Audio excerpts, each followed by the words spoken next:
This is business plus and you are watching the market show. I am your host Tariq Khan Javed. आज हम बात करेंगे fixing of the railway. Railway जो है पाकिस्तान में इस पोजीशन में पहुंच चुकी है कि ऐसा लगता है कि ये बंद हो जाएगी। खुदा न खास्ता अगर हमारे पास रोड ट्रांसपोर्ट का इतना इफ़िशिएंट निज़ाम नहीं होता तो पाकिस्तान में इस वक्त आम आदमी का ट्रैवल करना ऑलमोस्ट मुश्किल हो गया था, क्योंकि एयर ट्रैवल बहुत एक्सपेंसिव है और रेल चलती नहीं। इस रेल को क्या किया जाए, कैसे ठीक किया जाए, इस पे बहुत बहस हो रही है। मैंने सोचा कि इस पे आज हम बहस करें। मैंने दो एक्सपर्ट्स को दावत दी है। आइए पहले इनका तारुफ कराता हूँ, फिर मैं कुछ जो हमारी रिसर्च है वो मैं बताऊँगा। हमारे साथ मौजूद हैं शाहिद जावेद कुरैशी साहब, जो कि फॉर्मर वाइस चेयरमैन हैं काटी के Karachi Korangi association for trade and industry. Shahid साहब, welcome to the show.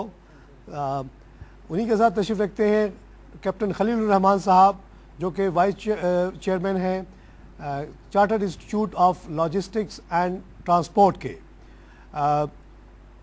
Khalil साहब की तारीफ़ यह है कि he is the considered authority on transportation.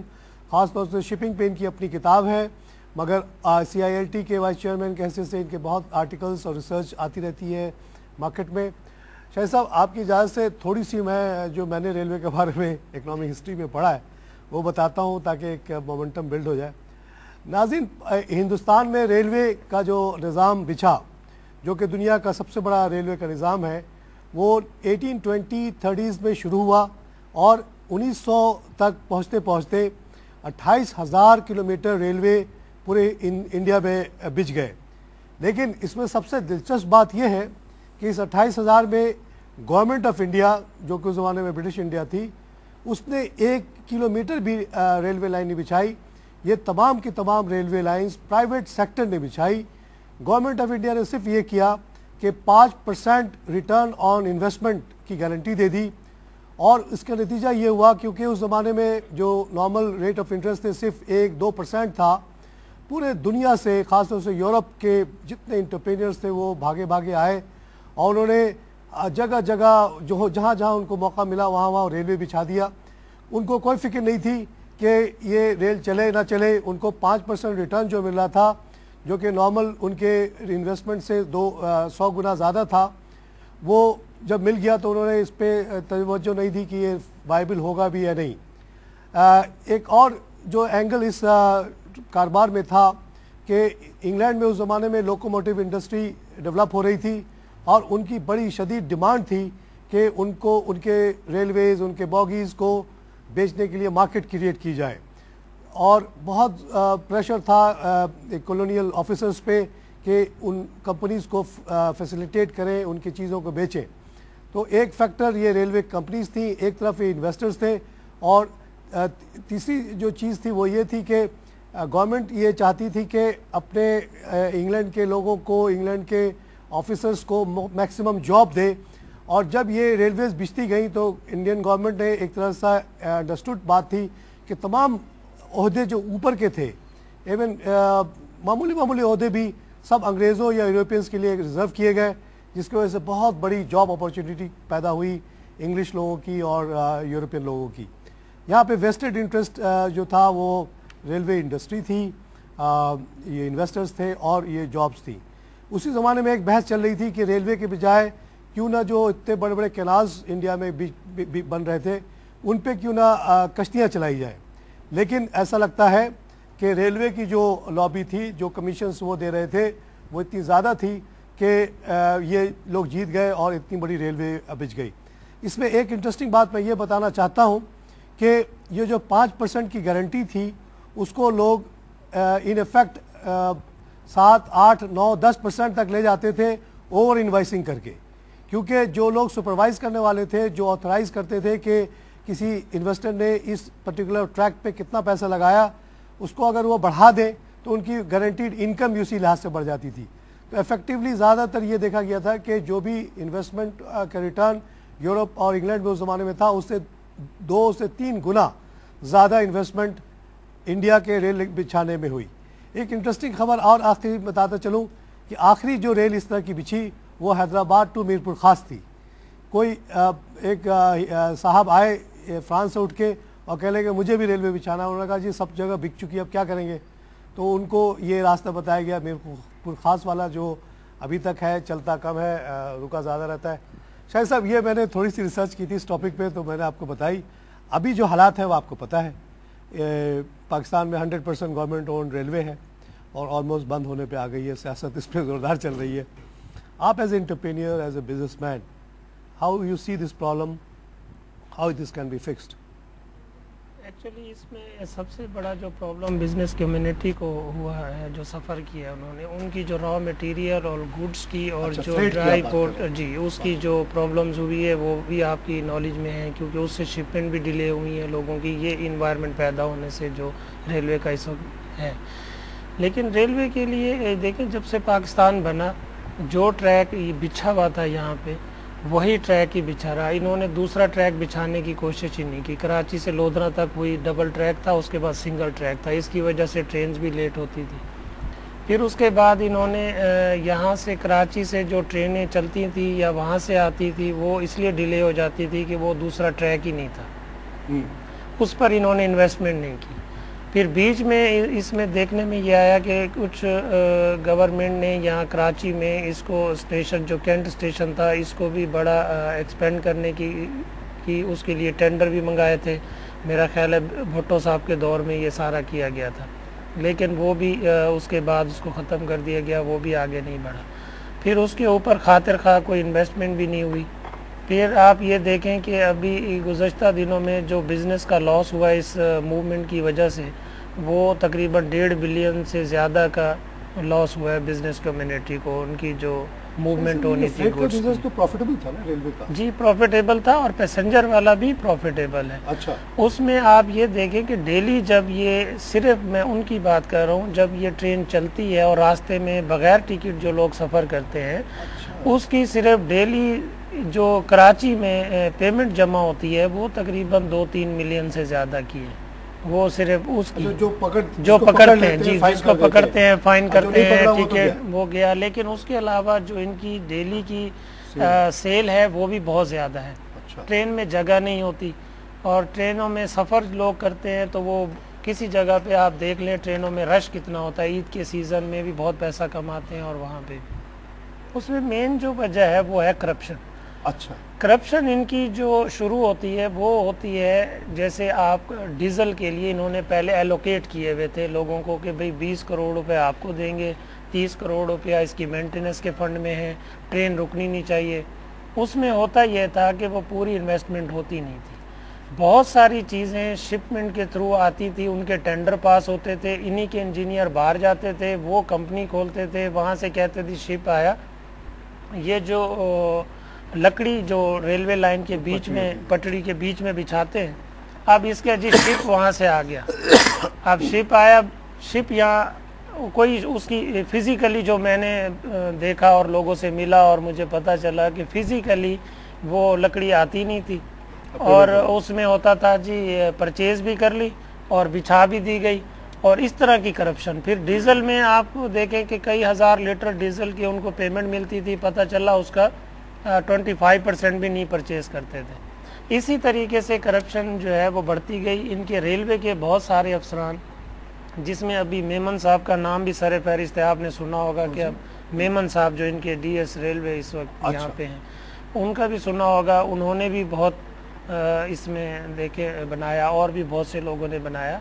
तो मतलब इस पे तवज्जो नहीं दी गई, गवर्नमेंट ने इसके ऊपर कोई इनके ऊपर एक्शन नहीं लिया। जब तक इस महकमे में से करप्शन ख़त्म नहीं होगी ये महकमा सही हो नहीं सकता।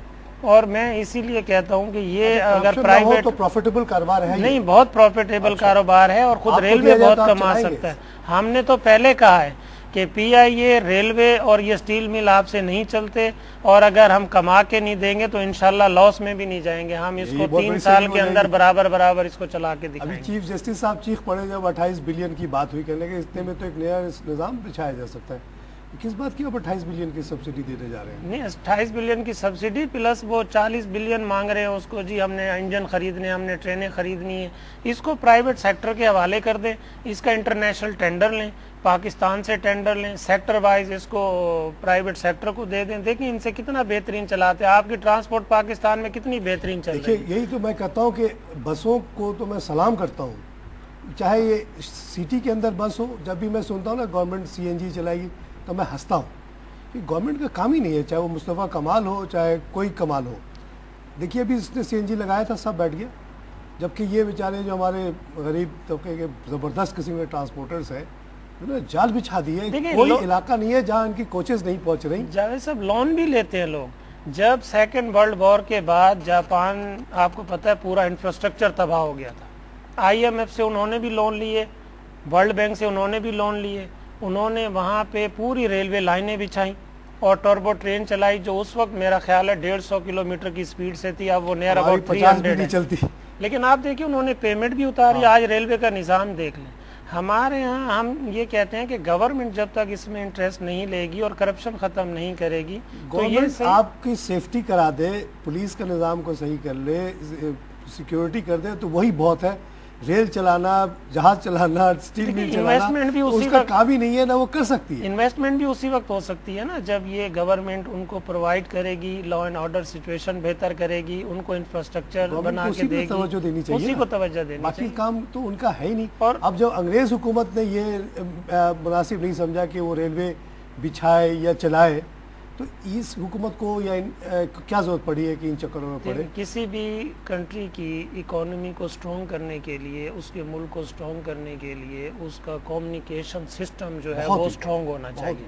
और कम्युनिकेशन सिस्टम में आपके रेलवे आता है, एयरलाइंस आती हैं, शिपिंग आती है, टेलीकम्युनिकेशंस आती हैं और ट्रांसपोर्टेशंस आती हैं। आपका निज़ाम आप देख लें, PTCL में बहुत पहले जब इन्होंने उसकी पॉलिसी बनाई, आज PTCL को देखे कहाँ है, आज देखे टेलीकम्युनिकेशन कहाँ है। आपका हर आदमी का एक्सेस है और वो एक स्वीपर तक जो है मोबाइल लेके वो घूम रहा है और बड़ा चीप है। इसी तरीके से ये रेलवे में जो लोग सफ़र कर रहे हैं अपनी करप्शन को ख़त्म नहीं कर रहे हैं, डे बाय डे इंक्रीज़ कर रहे हैं फेयर, और वो बेचारे अफोर्ड नहीं कर सकते हैं। इस तरह काम कब तक चलेगा? लेकिन इसके लिए इनको कम्युनिकेशन सिस्टम को बेहतर करना पड़ेगा और प्राइवेट सेक्टर के इनको हवाले करना चाहिए ताकि वो इसको बेहतर से बेहतर, लेकिन उसमें इन्फ्लुएंस ना हो, फिर गवर्नमेंट की पॉलिटिकल इन्फ्लुएंस ना हो। अगर बहुत ज़्यादा हो तो जैसे ब्रिटिश गवर्नमेंट ने किया, किसी किस्म का एक उनको गारंटी दे दें कि जी आपको लॉस नहीं होगा, आप करें ये काम। अगर कंपनी प्रॉफिटेबल है तो गवर्नमेंट की कोई लायबिलिटी नहीं है। अगर वो प्रॉफिट में ना चले तो उसका जो मिनिमम इन्वेस्टमेंट है वो प्रॉपरली ऑथेंटिकेटेड हो, अंग्रेज़ों की तरह उसको डबल ट्रिपल ना किया जाए, तो वो रिटर्न दे देने में कोई हर्ज नहीं है। हमारे गवर्नमेंट अदरवाइज भी तो दे रही है ना सब्सिडी की सूरत में। अब हमारे यहाँ बहुत लोग इंटरेस्टेड हैं। अभी हमने मल्टीलैटरल कॉन्फ्रेंस की थी, उसमें जापान से भी लोग आए थे और चाइना से भी आए थे, मलेशिया से भी आए थे, सब कंट्रीज से आए थे। लोग विलिंग हैं यहाँ इन्वेस्टमेंट करने के लिए, लेकिन वो चाहते हैं कि हमें इन्वायरमेंट दें, लॉ एंड ऑर्डर आप सही करें। पहले देखें आपके यहाँ 2 प्रोजेक्ट यहाँ पे साइन हुए, IT टावर और एलिवेटर एक्सप्रेसवे, वो आज तक पड़ा हुआ है। वो मलेशियन आ ही नहीं रहे, वो कह रहे हैं हमारा वो पैसा वापस करें जो हमने इसमें लगाया है। अब एलिवेटर एक्सप्रेसवे अगर बन जाता, वो टावर से एयरपोर्ट तक वो टर्बो ट्रेन चलती तो सबका फ़ायदा था। इसी तरीके से जब तक ये प्राइवेट सेक्टर के हवाले नहीं करेंगे, ये उसमें नेक नियति से अगर इसको आगे नहीं बढ़ाएंगे, तो मेरा ख्याल है कम्युनिकेशन सिस्टम बेहतर नहीं हो सकता और इकोनॉमी उस वक्त तक स्ट्रॉन्ग नहीं हो सकती। एज अ बिजनेसमैन मैं ये कह सकता हूँ कि जब तक आपका कम्युनिकेशन सिस्टम बेहतर। चलिए, कम्युनिकेशन के एक्सपर्ट हमारे साथ मौजूद है। आप तो हम लोग रेलवे, PIA और शिपिंग की बात करते हैं, आपके ख्याल में तो ये सारा ट्रांसपोर्टेशन है जैसा कि शाहिद साहब भी कह रहे हैं। तो एक तो ये बताइए कि रेलवे का मसला और कोई अल्टरनेटिव ट्रांसपोर्टेशन क्या हो सकता है मुल्क के अंदर? रेल क्या रिवर्स कैन बी यूज्ड? जो ट्रांसपोर्टेशन है वो तो बेइंतहा ज़रूरी है। यानी अगर आप रेल और रोड को कंपेयर करें तो 1:5 की रेशो है। क्या चीज़? यानी कि जो आपके एक्सपेंसेस वाइज अगर आप 1000 टन कार्गो मूव करें, उस पे अगर 100 रुपये उस पे रेलवे पे आएंगे तो उस पे 500 आएंगे। अच्छा, it's such a huge difference. तब तो इकोनॉमिक सेंस बनता है कि इसको प्रमोट किया जाए। 100%। अच्छा, इसी तरीके से तो रेलवे की जो इम्पोर्टेंस है वो तो रोड से आप उसे कंपेयर ही नहीं कर सकते। ये दो अलग ख़ास तौर से अलग है। और फिर हमारे मुल्क की जो जोग्राफ़ी है वो आपके एक एंड पे जो है वो पोर्ट है जहाँ से कि आपके रॉ मटेरियल आता है, और दूसरा बाहर भी यहाँ से निकलना है। और अगर आप दूसरे ममालिक की बात करें तो उसका भी कनेक्शन पोर्ट ऑफ गवादर से भी बन सकता है।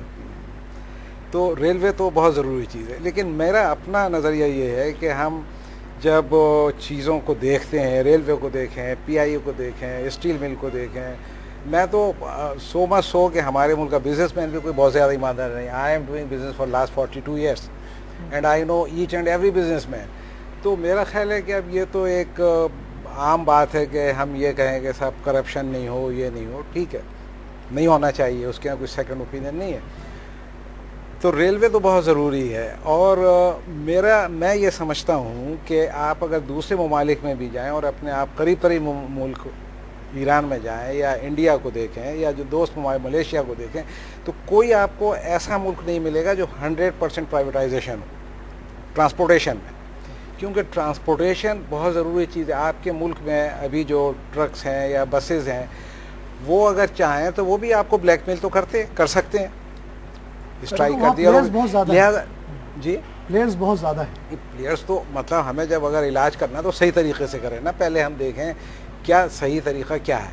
तो मेरा अपना ख्याल ये है कि ब्लेंडिंग ज़रूर होना चाहिए गवर्नमेंट की भी, और ओपन कंपटीशन हो, लेकिन ये नहीं हो कि उनको सब्सिडी मिल रही है और किरायों में फलाना हो रहा है, ये नहीं हो। ओपन कंपटीशन होना चाहिए, उनको भी डंडे पड़ना चाहिए, लेकिन बेसिकली डेफिनेटली गवर्नमेंट का काम ये है कि रूल्स एंड रेगुलेशन को एनफोर्स करे और सिक्योरिटी एंड सेफ्टी की बात करें। तो ये बेइंतहा ज़रूरी है। अब सवाल ये है कि एक बीमारी तो लग गई, वो चाहे रेलवे हो या PI हो, जब बीमारी लग गई है तो उसका इलाज क्या होना। अगर मैं समझता हूँ करप्शन की बातें तो हैं, अपनी जगह हैं, उसमें कोई शक नहीं, लेकिन मेरा अपनी एनालिसिस ये कि हम सभी किसी न किसी शक्ल में करप्ट हैं। लेट आना भी करप्शन है, टाइम पे वक्त पे ना पहुंचना करप्शन है। शादियों में अगर टाइम दिया हुआ 8 बजे का तो पहुंच रहे हैं, तो वो तो सब इंटरलिंक्ड है।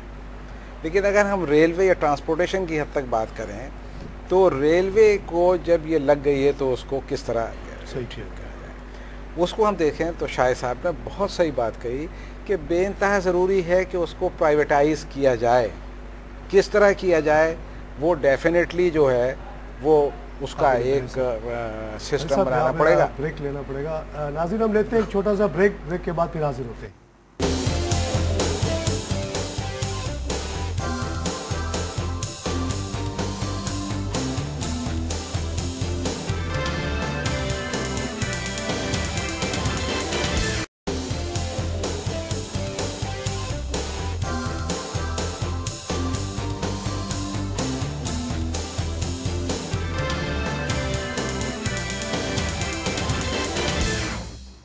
नाज़रीन, वेलकम बैक। हम बात कर रहे हैं फिक्सिंग ऑफ द रेलवे पे, और बात ये हो रही है कि रेल के जो मसले हैं सबको पता है, किस तरह से इसको ठीक किया जाए।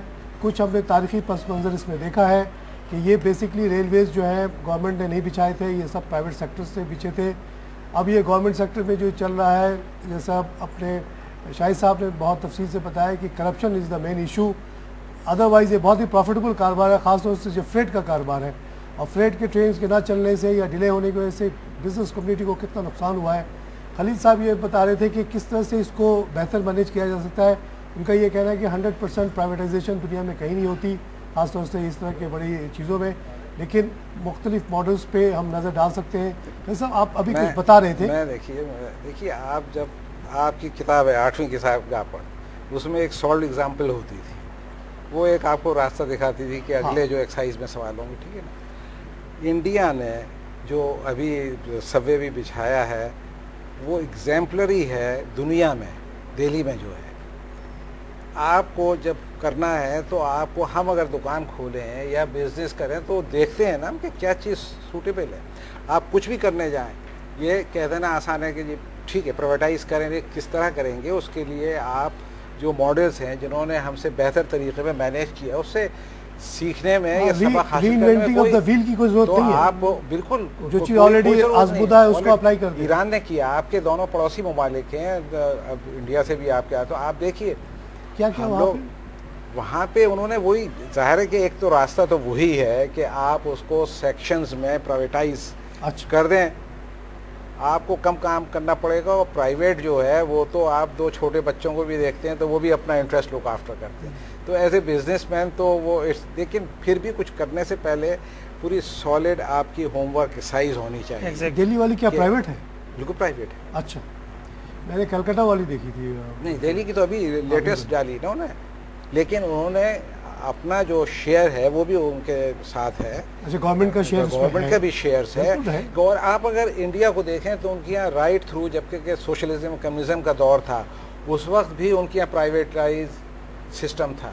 शिपिंग जो है प्राइवेट में भी थी, उसमें भी इंश्योरेंस कंपनी जो है शिप कभी नेशनलाइज नहीं हुआ। 100% कभी नहीं हुआ इंडिया, जैसे यहाँ हुआ था। हाँ, जैसे यहाँ हुआ था। इवन इंश्योरेंस इंडस्ट्री, आपकी इंश्योरेंस इंडस्ट्री जो है 100% नेशनलाइज गवर्नमेंट कर ली, इंडिया में नहीं। हालांकि सोशलिस्ट वो कहलाते थे। देखिए उसमें फायदा क्या होता है कि अगर आप कंपटीशन रखेंगे, तो जब कंपटीशन रखेंगे, अगर मेरा इनका बिजनेस में भी कंपटीशन है तो हम क्वालिटी के बारे में सोचेंगे, क्वालिटी भी देखेंगे। उसमें ये लिखते हैं कि जब शुरू में नेशनल शिपिंग कंपनी थी ना, गवर्नमेंट, नेशनल शिपिंग तो कहते थे, उन्होंने लिखा कि उससे हमें कोई तकलीफ नहीं थी, एक अच्छा हेल्दी कंपटीशन था। हालांकि उनको ज्यादा राइट्स थी, जो राइट था सारा गवर्नमेंट आप लोग चल रहे थे। मैंने जो अभी कम्युनिकेशन की बात की, वही बात हो रही है ना। देखिए, जब आपकी पीटीसीएल की मोनोपोली थी तो आपका 5-5 साल फोन नहीं लगता था, और 20,000 सेल्फ फाइनेंस पे भी प्रॉब्लम था, ठीक है ना। दादा ने अप्लाई किया और पोते ने जाके इंस्टॉलेशन करा ली फोन की। अगर उसमें देखें दूसरी कंपनीज आई हैं, कंपटीशन पैदा हुआ, आम आदमी मुस्तफीद हो रहा है। इसी तरीके से जैसे खलीली साहब कह रहे हैं, सेक्शन वाइज अगर उसको प्राइवेटाइज कर दें, गवर्नमेंट सारे काम नहीं कर सकती है, गवर्नमेंट का अपर हैंड रहना चाहिए, मगर इसको प्राइवेट सेक्टर को दे दें, गवर्नमेंट का काम ही नहीं है। देखिए, अगर मैं ऑफिस में, मैं चीफ एग्जीक्यूटिव हूँ या एमडी हूँ और मैं काम करने लगूँ मैनेजर का, तो बेड़ा गर्क हो जाएगा। लिहाजा गवर्नमेंट का बिल्कुल इसी तरीके से काम वही होना चाहिए जो कि चेयरमैन का या उसका होता है। तो ये बहुत ज़रूरी है। लेकिन ये जो सजेशंस आ रहे हैं कि इतने लोकोमोटिव चाहिए, इतने ये चाहिए, इसमें कोई शक नहीं है कि आप अगर रेलवे को चलाएंगे तो आपको लोकोमोटिव्स भी चाहिए, कोचेस भी चाहिए, जो रेल की पटरी पड़ी हुई है उसका भी इम्प्रूवमेंट करना, सारी चीज़ों की ज़रूरत तो है। स्पीड बढ़ाने की बड़ी सख्त ज़रूरत है। तो वो स्पीड बढ़ाने से कुछ नहीं होगा, क्योंकि इनका रेलवे ट्रैक वही बिछा हुआ है, उसी की मेंटेनेंस होती रहती है। आप कर ही नहीं सकते उसको आप अगर एक्सपेंड कर दें, 4-4 ट्रैक और जो बसेस में जो कंपटीशन है, आपको यहाँ से मुल्तान जाना है, अब ट्रेन में बैठ जाए 2 दिन में पहुँच रहा है, और वही बस जो है 100 की स्पीड से कम चलती है, ये जो इंटरसिटी। इनका 50 से स्पीड बढ़ता नहीं, तो डबल का तो फर्क आ ही गया ना।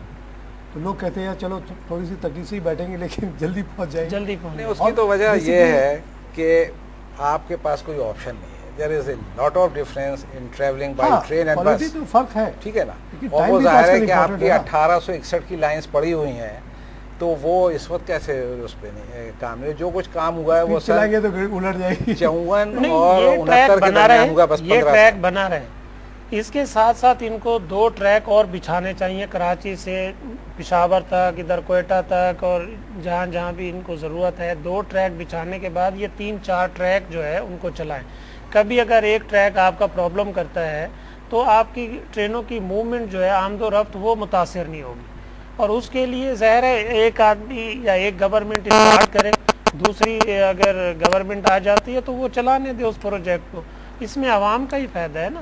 आप अगर मलेशिया में देखें तो उन्होंने रोड्स जो बनाए हैं उसको इस तरह से यूटिलाइज करते हैं कि नवंबर-दिसंबर में मलेशिया में फ्लड की सी सूरत हाल होती, इतनी बारिशें होती हैं। वो रोड जो अंडर बाईपास उस तरह करके बनाया है, वो नाला बन जाता है, उसको रोड खत्म कर देते हैं, वो पानी उससे सारा लेक में चला जाता है, और फिर जब वो बारिशें खत्म होती हैं वो वापस रोड की शक्ल में आ जाता है। यहाँ 10 दिन रोड ऐसे बनाते हैं कि 10 दिन अगर पानी गुजार देता है वो नहीं हो सकता। लेकिन ये है कि उसके लिए इंडोनेशिया जो है वो करप्शन के मामले में पाकिस्तान से भी बहुत आगे, ज्यादा आगे, बहुत ज्यादा। आप यानी 70s 80s में बैग भर के नोट ले जाते थे, लेकिन जब मैं इंडोनेशिया गया हूँ 85 वगैरह में, तो आई वाज सरप्राइज उनके रोड्स और ब्रिजेस देख के।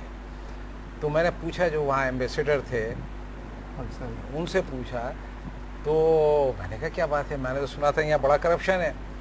कहने करप्शन तो यहाँ बहुत है, लेकिन जो भी चीज़ बनती है स्टेट की उसमें ये कंप्रोमाइज़ नहीं करते। मसलन ये है कि उन्होंने पहले कोटेशन ले ली कि जी आपकी एक्चुअल कोटेशन जो है वो एक्स है, अब उस पर कहेंगे कि इस पे से यही चाहिए, इस पर x+5 या 10 कर दो। तो उनके road everything, even rail system, river system बहुत है वहाँ, और रिवर जो है अगर आप उसको डेवलप कर सकें, क्योंकि आपको शायद आपको याद होगा अगर आप पे जब मैंने पढ़ा बताया ना कि शुरू में जो उस ज़माने में एक बहुत बड़ी बहस थी, वो जो इंडस्ट्री का ग्रुप था जो स्टीम इंजन वगैरह बनाता था, और रेलवे वाली इंडस्ट्री में बड़ी कंपटीशन थी, और बड़ी दोनों ने एक दूसरे से लड़ाई की अपने लॉबीज़ बना के गवर्नर जनरल तक, लेकिन रेलवे की वो जो थी लॉबी वो जीत गई है, वो हार गई। कहते हैं कि जिस तरह से कैनाल बिछाए गए पूरे इंडिया में, उसमें अगर रेलवे के बजाय उस पर ज़्यादा जोर दिया जाता तो शायद बेहतर नतीजा। उस ज़माने में सर्विस थी आपकी, जब अंग्रेज़ ने रेल शुरू की, जैसा आप कह रहे हैं, वो शुरू थी, सक्सेसफुल भी थी, लेकिन इंसान जो है वो तो खुशकी का जानवर है ना, और ख़ास तौर से हमारे ये इंटीरियर के लोग, तो एक प्रॉब्लम वो भी थी कि इनको जो लेबर वगैरह थी इसको ऑपरेट करने के लिए वो तो आसानी से मिल गए, और जो बोट्स थी कंस्ट्रक्शन का, यहाँ उतनी एक लोकोमोटिव आया वो 100 बोगी घसीट लेगा, अगर वहाँ से अगर बोट को बुलाना है तो कितनी बोटें यहाँ बुलाएं, so that was the problem.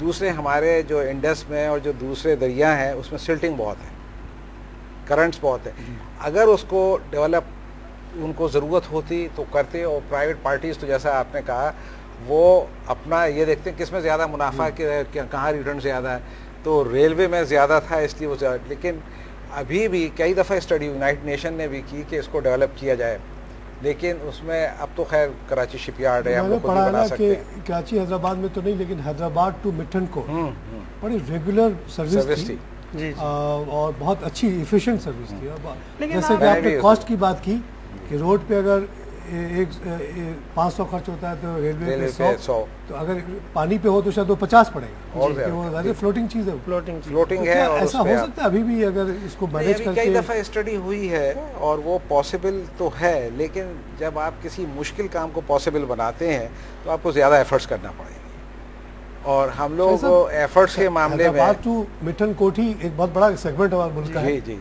अगर इसमें इफिशिएंट कॉम्पिटिटिव किस्म के ट्रांसपोर्टेशन सिस्टम बन जाए, वो बन जाए तो बड़ा अच्छा होगा। मगर इसके साथ साथ मैं आपको बताऊं कि हमारे यहाँ अब कराची से हैदराबाद जैसे हम बात करते हैं, तो अगर रोड ही देख लें, ये सुपर हाईवे है, इसका हाल देख लें, तो मतलब कहीं तो गवर्नमेंट को एक्शन लेना चाहिए कि प्राइवेटाइज करें। आप देखें टूल टैक्स भी इन्होंने बढ़ा दिए, और उसके बाद रोड भी सही नहीं कर रहे हैं। तो कम्युनिकेशन सिस्टम में वही कह रहा हूँ कि बेहतर जब होगा जब उस पे इनको कोई कंप्रोमाइज़ ना करें, करप्शन को बिल्कुल कंट्रोल करें, तो यही इदारे प्रॉफिट में आ सकते हैं। वही पैसा उसके ऊपर दोबारा खर्च करके उसको आप बिज़नेस को एक्सपेंड कर सकते हैं। देखें कोई भी इंडस्ट्री जब चलती है, जब आप उसमें प्रॉफिट भी कमाते हैं और आप एम्प्लॉइज़ को भी खुश रखते हैं और आप करप्शन को भी रोकते हैं। इसी तरह रेलवे में जब ये बिछाई गई थी लाइन, या जो आप ट्रैक की बात कर रहे हैं, उस वक्त आप पॉपुलेशन भी देखें ना पाकिस्तान की कितनी थी और आज पॉपुलेशन आपकी कितनी है। तो उस लिहाज से जो तरक्की होनी चाहिए थी, जो डेवलपमेंट के काम होने चाहिए थे, वो नहीं हुए। लेकिन अब भी गवर्नमेंट अगर इसको कंपटीशन में प्राइवेटाइज करके अपना अपर हैंड रखे, जैसे आपने इंडिया की बात की, उस तरीके से अगर ये सेक्शन वाइज इसको चलाएं और मेंटेनेंस अलग कर दें, उसमें ऑपरेशन अलग कर दें, इस तरह से वो कर दें, तो मेरा ख्याल है ये बेहतर हो सकता है। मॉडल्स हो सकते हैं, जैसे कि अभी बात चल रही है कि कुछ रेलवे जो कुछ ट्रेनें जो पिंडी से या पेशावर से चलती हैं उसको प्राइवेटाइज कर दें। एक चीज़ और भी है, अच्छी सर्विस होगी और ये होगी तो ये चल पड़ेगा। कुछ ये मॉडल हो सकता है कि जैसे कराची टू हैदराबाद एक कंपनी बन जाए, एक हैदराबाद टू मीरपुर खास एक अलग कंपनी बन जाए, हैदराबाद टू से खैरपुर इनका भी प्रोग्राम ये हुआ, और वो शेयरिंग हो जाती है, तो थोड़े थोड़े एरियाज होंगे और वो क्योंकि प्राइवेट कंपनीज होंगी, चले उसमें गवर्नमेंट का भी शेयर हो। नहीं, इसको 30% मिसाल के तौर पर शेयर गवर्नमेंट को दे दे to take care of the track and everything, और 70% या 60% प्राइवेट सेक्टर को, मैनेजमेंट प्राइवेट के पास हो, तो do you think that could work? PTCL के 26% शेयर इन्होंने रखे हुए दिए हैं और कोई भी कंपनी 26% शेयर के ऊपर मैनेजमेंट नहीं जी, देती जब तक उसके पास 51% मोर देन 50% शेयर्स ना हो, लेकिन इन्होंने 26% पे मैनेजमेंट दे दी और उनको कहा जी आप चलाएं, तो वाई नॉट, ये क्यों नहीं कर सकते Exactly, ये आप बहुत अच्छी ये बात आप क्यों कह नहीं रहे कर हैं। सकते 50-60 इसको कि की भी आप जरूरत एक नहीं है। एक सेक्शन दे दें उसको, एक्सपेरिमेंट करें हाँ, experiment और करके उसको देखें कैसा चलता है, कैसा फिर उसके बाद स्टेप बाय स्टेप उसको ले जाएं, उसमें उनको कहें जी मेंटेनेंस भी करें और पैसेंजर को परेशानी भी ना हो। और इसके लिए मैं समझता हूँ खान साहब सबसे अच्छे वो लोग होंगे जो इफिशिएंट किस्म के रेलवे रोड सिस्टम चला रहे हैं। जी हमारे पास 2-4 बड़ी बड़ी इदारे बन गए हैं और बलुचिस्तान के हैं, देखें जब आपने सुपर और इस तरह की कंपनियां उन्हीं को दे, उन्हीं का एक ग्रुप बना लें, इस्लामाबाद से सक्सेसफुल रोड ट्रांसपोर्टर्स कंसोर्शियम बना के उनको कहें जी रेलवे चला के देखिए इस्लामाबाद से मोटरवे ओपन टेंडर बनाया होना लाहौर तक। चाहिए, मेरा ख्याल बिल्कुल ओपन टेंडर हो सेक्शन वाइज, जो उसको compete करे उसको दे दें, let it be their headache हाँ। कि वो उसको किस तरह मैनेज करते हैं। जब बसों को आप मैनेज उसको कर रहे हैं चेक तो बैलेंस रेलवे रखें, वाले वही मैं चेक बैलेंस कह रहा रखें। हूँ कि इस्लामाबाद से लाहौर तक जो मोटरवे बना, आप देखें कंपटीशन कितना है बिल्कुल। और लोगों को आसानी आसानी है होगी। और बड़े आराम से आते हैं लोग लेकिन और आराम रोड से ट्रांसपोर्ट जाते जो है ना, वो आपका पाकिस्तान में तो किसी दुनिया में कहीं रोड ट्रांसपोर्ट मेन नहीं है, it got to be some other, even air नहीं हो सकता, तो वो तो ज़रूरी है। लेकिन एक और भी रेलवे में जो मेजर वो रही है, मेरा ख्याल है कि जो आपकी NLC जो बनी थी, क्योंकि पैसेंजर बिजनेस चाहे वो एयर का हो, चाहे बस का हो या रेल का हो, वो इतना प्रॉफिटेबल नहीं होता, आपको उस पर खर्च करना पड़ता है। गुड्स का जो है वो बिल्कुल प्रॉफिटेबल बिजनेस है। अब देखें उसमें NLC खत्म हो रहा है NLC बनने से वो सब कन्वर्ट कर गया। अगर उस वक्त रेलवे को सपोर्ट किया जाता तो कहीं बेहतर NLC का होता। बनना वहीं भी से रेलवे के लिए बड़ा नुकसान रेलवे था। के लोग काफी बहुत अच्छी बात हुई, बहुत शुक्रिया, बहुत अच्छे सजेशंस आए। आई होप के दार वाले सुन रहे हैं, हमें कुछ इस पे काम होगा। आवाम तक तो हमने सजेशन सामने रख दिए, अब देखते हैं क्या होता है। नाज़रीन, फिक्सिंग द रेलवे पे ये डिस्कशन हमारी सुनी आपने। एक कंसेंसस ये डेवलप हुआ कि ये 100% प्राइवेट भी नहीं हो सकता, 100% गवर्नमेंट को तो ज़ाहिर इन्वॉल्व होने नहीं चाहिए। इसको प्राइवेटाइज़ किया जाए, गवर्नमेंट अपना शेयर रखे, लेकिन मैनेजमेंट जो है वो दे दे प्राइवेट कंपनीज़ को, जिस तरह शाहिद साहब ने PTCL की मिसाल दी, 26% पे दे दिया। और एक और सजेशन ये आई है कि या तो मुख्तलिफ रेल्स को प्राइवेटाइज़ किया जाए या सेक्शन वाइज अलग अलग, जैसे कराची टू हैदराबाद, हैदराबाद टू मीरपुर ख़ास, इस तरह के अलग अलग सेक्शंस को अलग अलग कंपनियां मैनेज करें तो ये चीज़ बेहतर हो सकती है। गवर्नमेंट जो है सिर्फ एक तरह से ओवरऑल देखे और सर्टेन रिटर्न को अगर गारंटी कर दे तो प्राइवेट सेक्टर बहुत तेज़ी से सामने आएगा। और जिस तरह से हम बहुत ही सक्सेसफुल इस वक्त रोड ट्रांसपोर्ट सिस्टम चला रहे हैं, इसी तरह रेलवे को भी बहुत प्राइवेट सेक्टर की हेल्प से बहुत ही इफिशिएंट और बेहतर किया जा सकता है। इसी के साथ मैं आज का प्रोग्राम ख़त्म करता हूँ। खुदा हाफिज़।